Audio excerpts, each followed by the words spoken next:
Welcome to Men Unplugged with your host, Jeff Jarina. Get ready to plug in and recharge your life as Jeff visits with influential Christian leaders, helping you experience the life you were truly meant to live. Hey, how's it going? Jeff Jarina here, and welcome to episode 24 of Men Unplugged. On today's podcast, I'm going to be talking about kingdom-driven financial leadership in your home with my guest. Join the Men Unplugged community for free by signing up for our weekly email list. Click on any button that says Stay Informed on our website at menunplugged.net and get a free copy of my book, 10 Steps to Power and Purpose. All right, let's meet today's featured guest. He's been awarded D Magazine's prestigious Best Financial Planners in Dallas and listed in Texas Monthly Magazine as a 5-star wealth manager. He's been quoted in leading publications such as the Wall Street Journal and Forbes Magazine. Now, what I think is cool is he's one of my golfing buddies. Joining me now in studio is managing partner for Insight Wealth Partners, David Dryden. David, it's great to have you on the show today. Hey, it's great to be here, Jeff.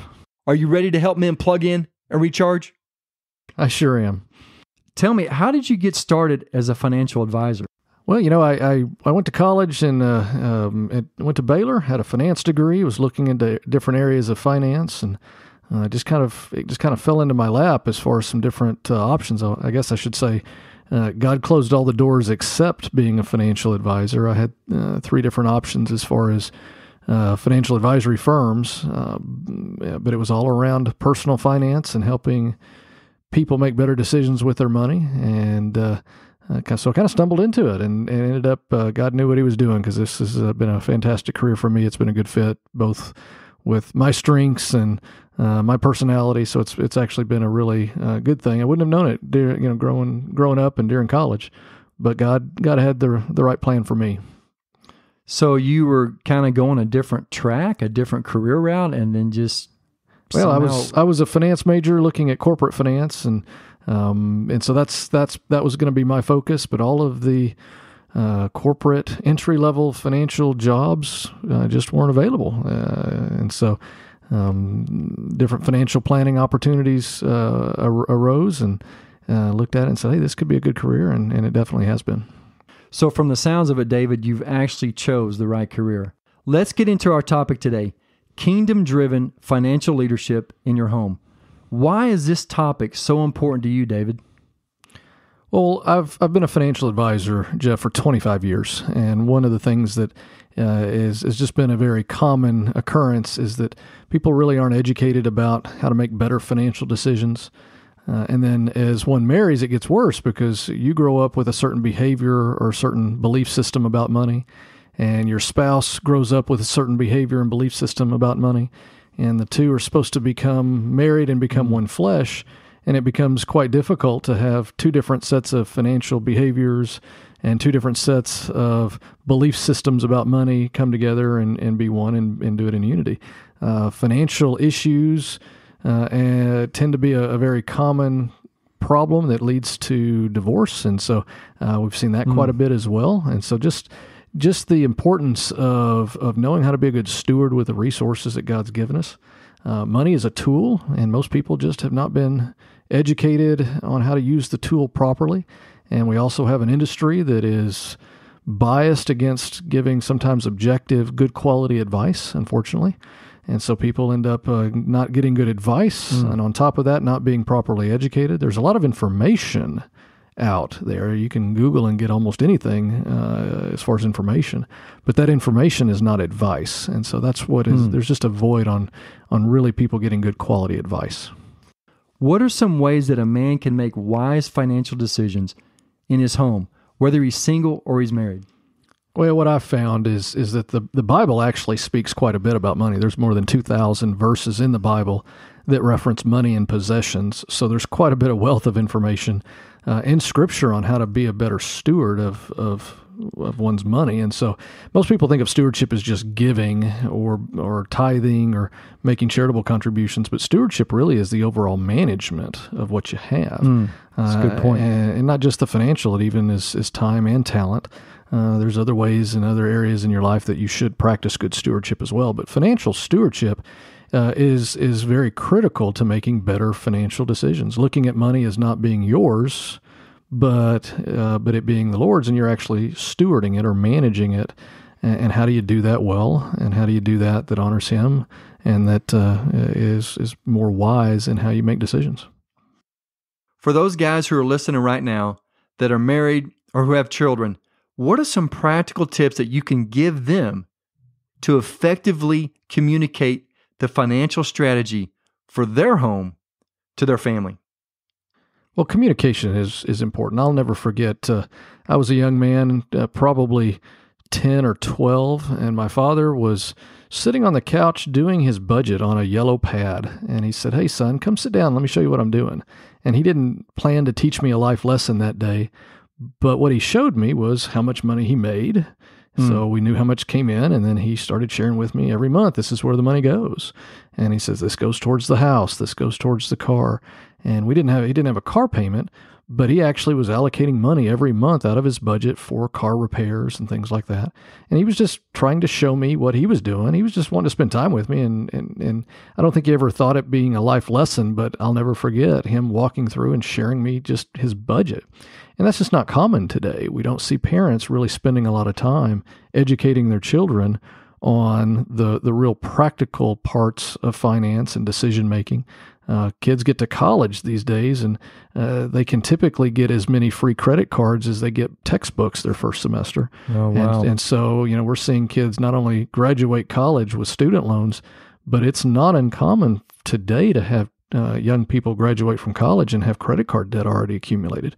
And once somebody gets into that trap of credit card debt with high interest, it can take years and significant amounts of interest to get those paid off and paid down. So, it's just about, again, knowing where you are financially, knowing where you're trying to go, being more intentional, and just being willing to communicate. It's I don't know who decided that money needed to be a taboo subject, but it's important to bring the children in, bring your spouses together, and just communicate about where you are, what you're doing, where decisions that you've made that maybe have been very positive, but also decisions that you've made that maybe didn't work out so well. I've learned just as much from my parents, learning what not to do. Right. And so letting your children see mistakes and see decisions that maybe weren't as wise that you can learn from, they can learn from, and hopefully not keep repeating the same mistakes, but learn how to be a much greater steward of the money going forward that they're going to be entrusted with. Talk a little bit more. Can you elaborate in terms of setting up this, whether it's a weekly or it's a monthly time that you're speaking with your wife and your children? How does that look? If you're just starting it out, what would you say to the guy that's saying, "Man, I've never done that before"? What could you say to them to really get them going on it? Well, personally, it's not a scheduled event with my wife and I or my children and I, but I look for opportunities to share with them where are we. We speak freely at our home as far as how our business is doing and how our giving is going, and we make certain pledges for charitable contributions, and several times a year we decide to make more of family charitable contributions to, we give regularly to churches and missions and things, but there are other, maybe non-religious or non-faith-based areas that also need support. And so we bring the family together and talk about who we're going to give to as a family. How are we going to give to them? What can we do? Some people can offer more of their time and offer service. Some people have the financial ability to be more financially supportive. Ideally, it's both. Kids need to see you being generous, and they need to see you being kind and participating and helping others. That's just part of a culture and a behavioral aspect. Behavioral finance is just a fascinating field. What causes people to make the decisions that they make financially? It's much more in the brain, and it starts there. And so the way you think about money, the way you have considerations around decision making and financial decision making, spending, saving, investing, all of that, pulling all of that together and just coming up with a kind of more of a family plan for your finances. Well, you mentioned the word generous, and I would say this, kudos to you, because I see you as a very generous man. I mean, we've known each other for several years and played golf numerous times, and you've never once let me pay for my own golf. So you've seen me play, so we get our money's worth. Well, hey, we're about even. But no, I really appreciate that. How I see it, you talked about money earlier, about your view of it. You know, the Bible says it's not money that's evil, it's the love of money that's evil.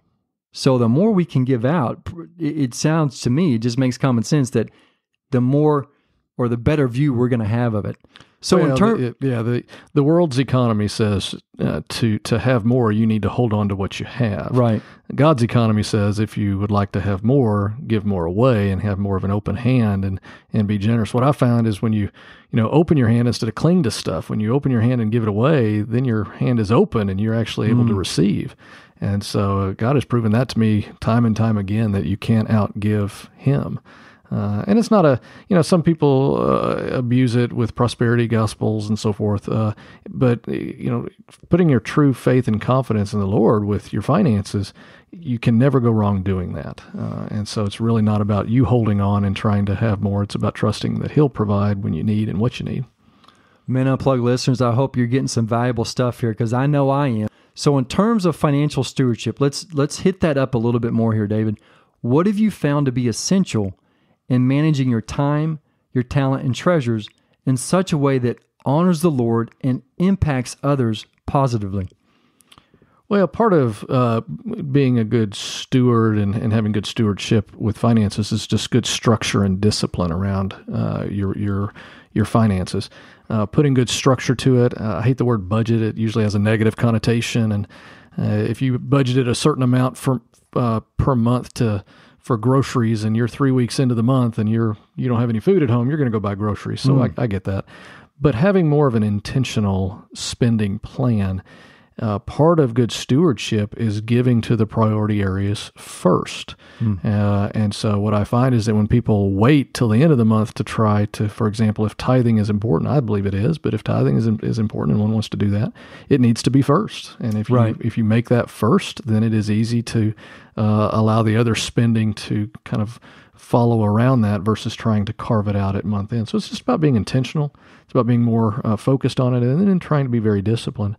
And life throws you curves. There'll be times when your cars need tires or you have a home repair that come up. And that's why it's also important to always spend less than you make and put some back for emergencies and opportunities.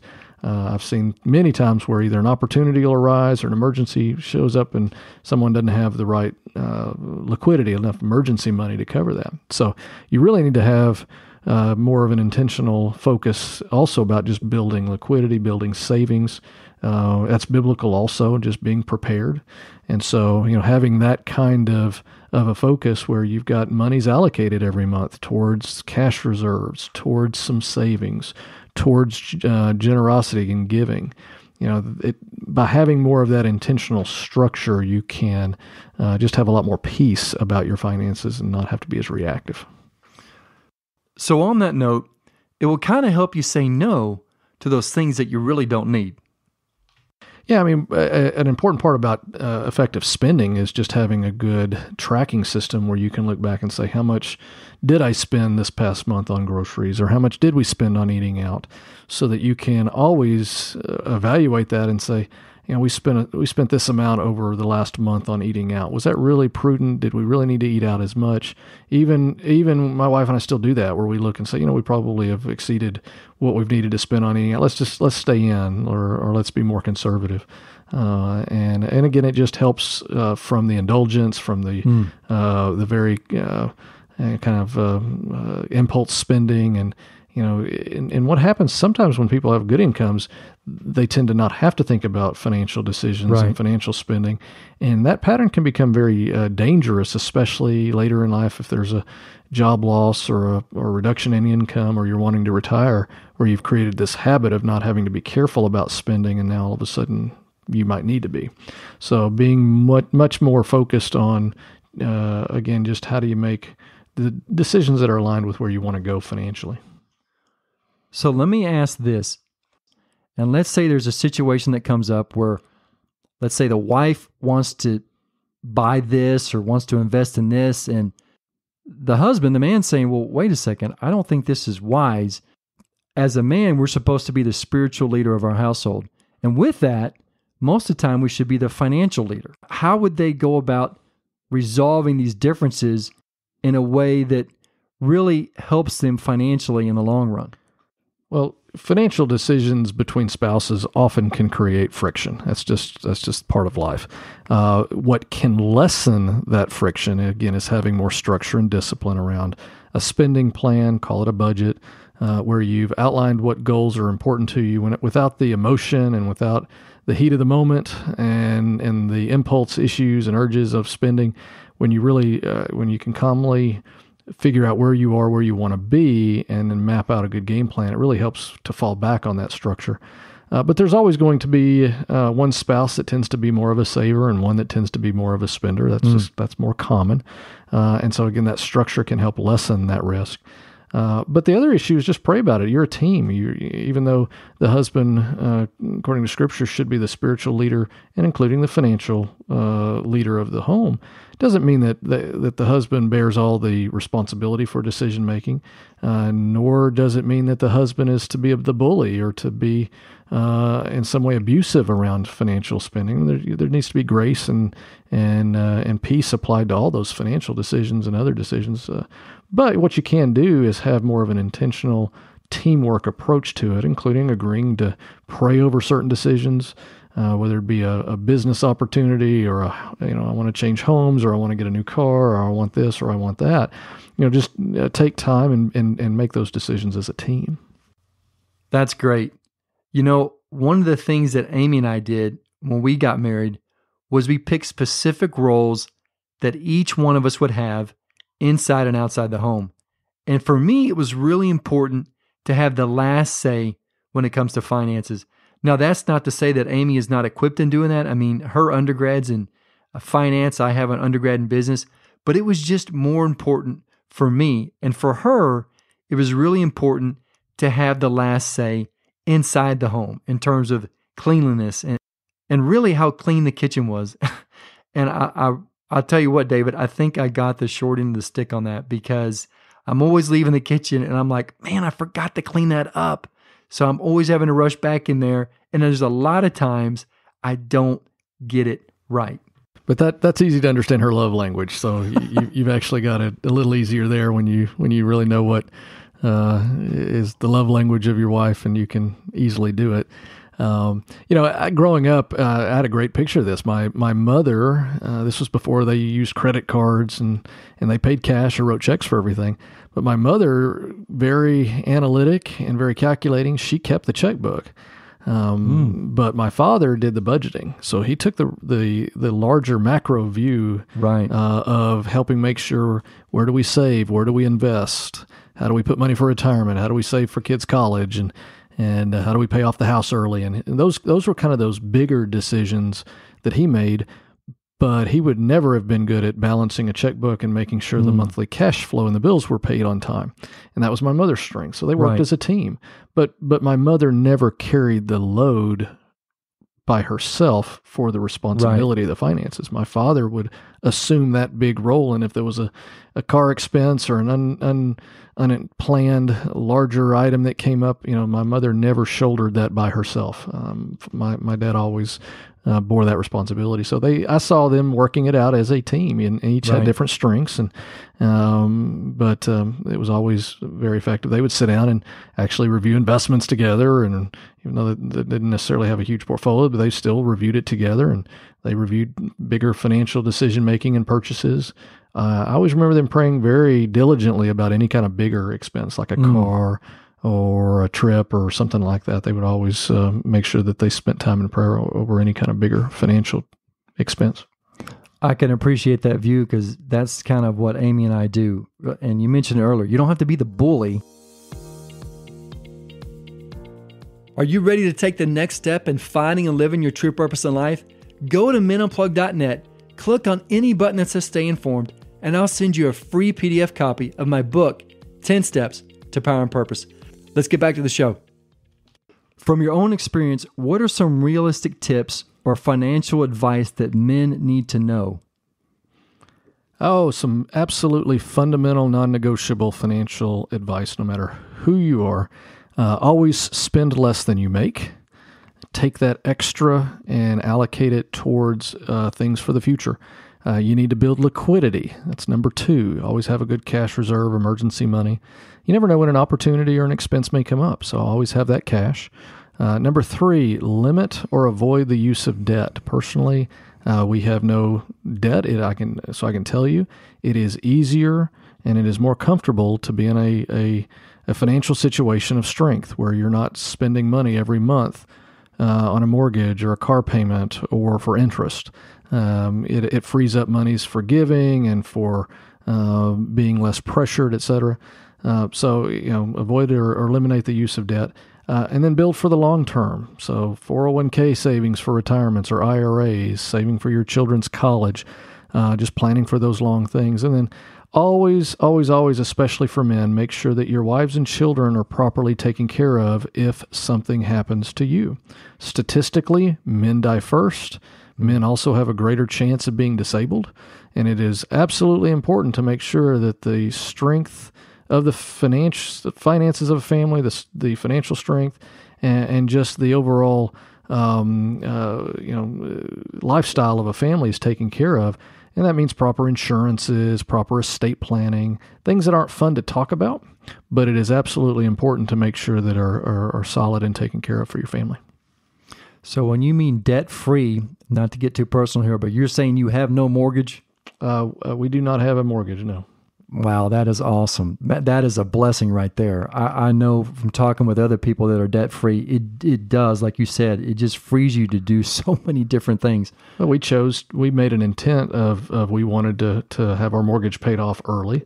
And so, having a focus of extending times in between car purchases, still being more focused on saving long-term, et cetera, but we paid significant extra regularly on our house so that we were able to become and stay debt-free. Well, as a financial advisor there, David, you're actually practicing what you're preaching, so I think that's good. On that note, what would be the first step that a guy, let's say there's a guy listening right now that maybe is struggling with having his financial house in order, what would you say the first step for that individual to take?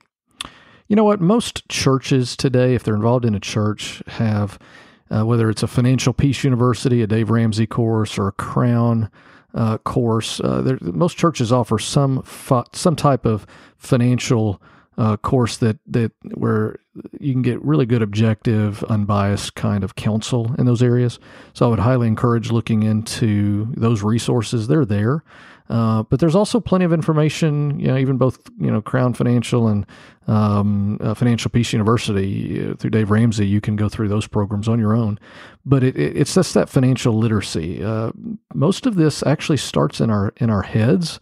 And so thinking differently, learning how to have a new way of thinking about finances and spending and saving and even making money for some, that's what it starts with, is in your head. So just start really preparing and learning more about what can be possible. And when you start to realize, wow, I can get out of debt, I can aggressively be debt-free in a few years, or I can save money and retire early, or just whatever those goals that you have are, it can be quite motivating if you realize just getting started and making little bits of progress, it compounds.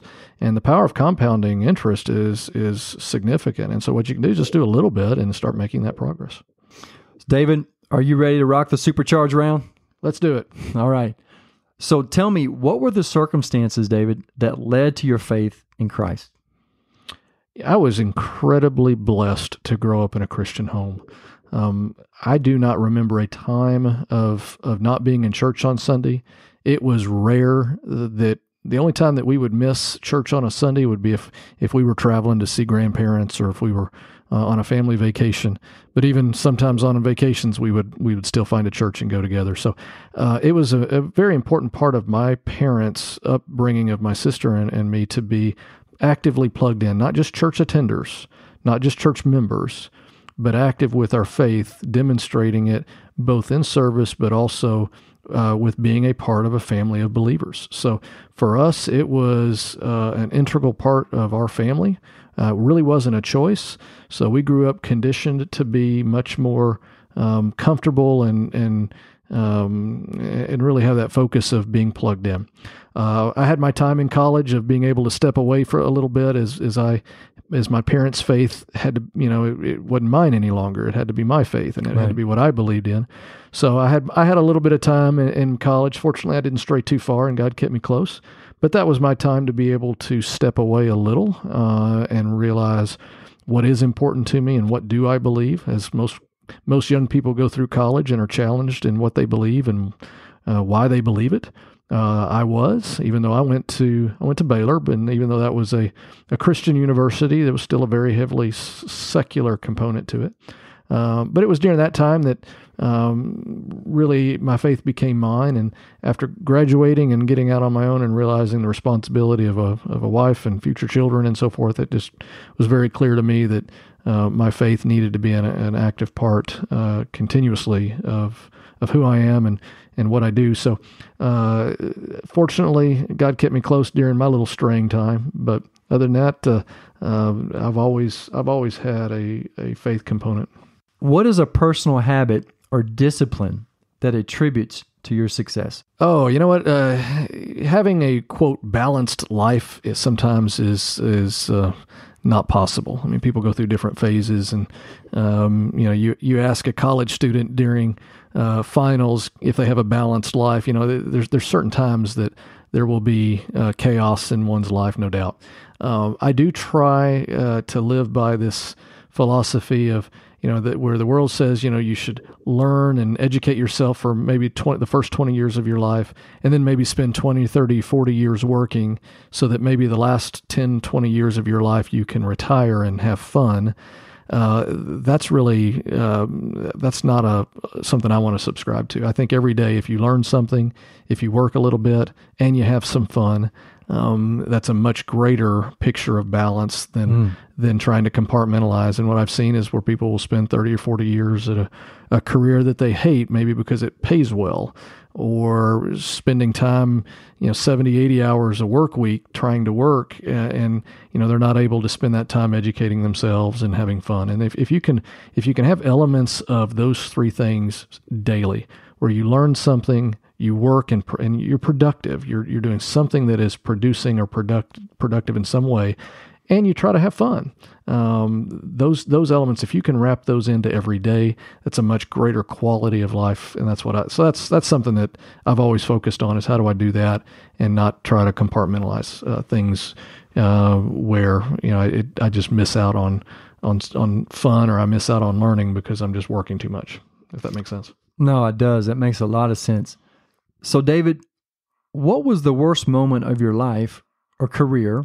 And then kind of just give us a brief explanation of what that was. Oh, the worst moment of, goodness. Worst, kind of, I guess it's not really a day or a moment, but, again, that 2007, 2008, 2009 was probably the most impactful and the most negative, I would say, just over a career, just because of the weight. Business had grown quite a bit, and I had quite a significant growth in my business over the previous 3 or 4 years. We had hired a significant amount of people. We had staffed up. We had expanded and spent a lot of money and time on investing into growing our business, only to all of a sudden have a significant setback. And so, when you have I had, I think, 15, 16 employees at that time. And when you're trying to make payroll and you've got clients that you're trying to protect and help them through, that was probably the most challenging in getting through that. And I look back now, and it's made me a better professional, better practitioner. Definitely helped, improve what we do. But that was probably the most challenging time I've ever experienced. Well, that time was probably challenging for a lot of people. I mean, that was especially 2008. Wow, that was brutal. What are some of the tools or resources that helped you to pinpoint your purpose, this purpose of financial advising? Well, again, I've loved helping people. I'm kind of a capitalist by nature, so I like growing a business, and that appeals to me. One thing that actually did help early on in my career, I was struggling to figure out what was I here for? What am I to do? if all I do is help people, save and invest money and retire, is that really it? Is that really going to provide fulfillment? And it really hit me once when I was doing a spiritual gift study, and I realized that giving is a spiritual gift. The Bible actually references that some have the spiritual gift of being generous, and then the Bible says, if that's you, be generous and give generously. Right. And it really hit me that's always been something I've wanted to do, and it's resonated with me.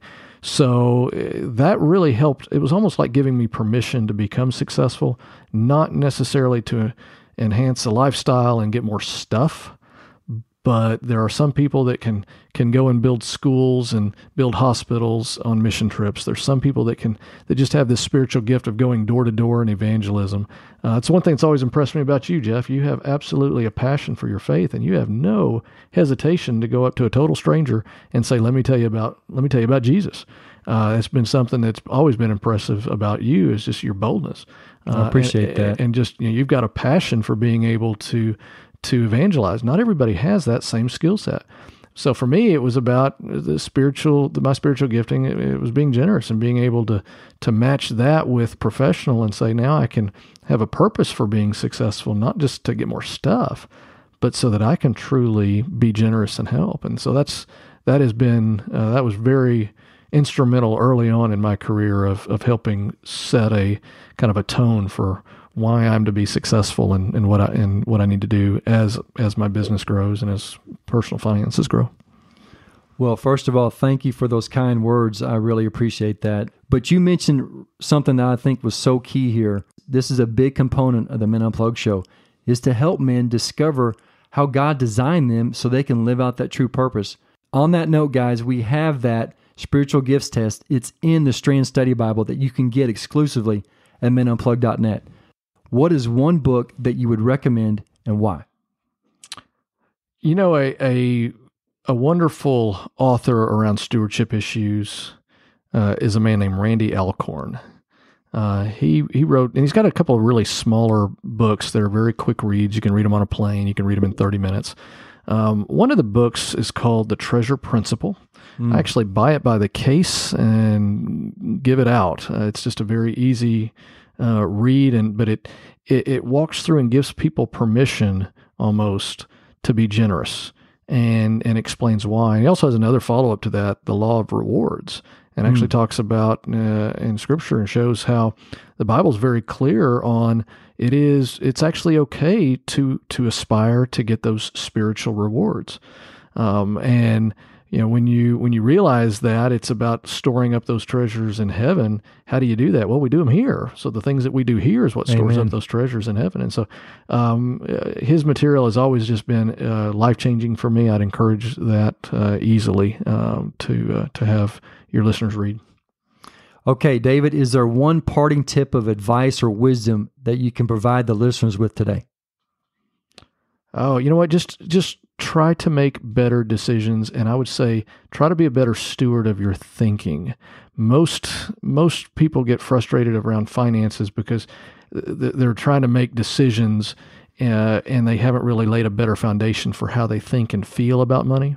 And so if one can learn to think better about money, and actually just improve their thinking overall. John Maxwell has a book, How Successful People Think. It's a fascinating read, and it's a study on just how do people really think differently, because two people can be faced with the same decision, and they'll make different decisions based upon how they think about it. And so becoming a better thinker is a discipline, and as you become a better thinker, then it actually helps control your feelings better. And so the more you have learned how to steward your thinking, then you can actually help influence your feelings in a more positive way. And if you are thinking better and you're feeling better, then your actions typically are better.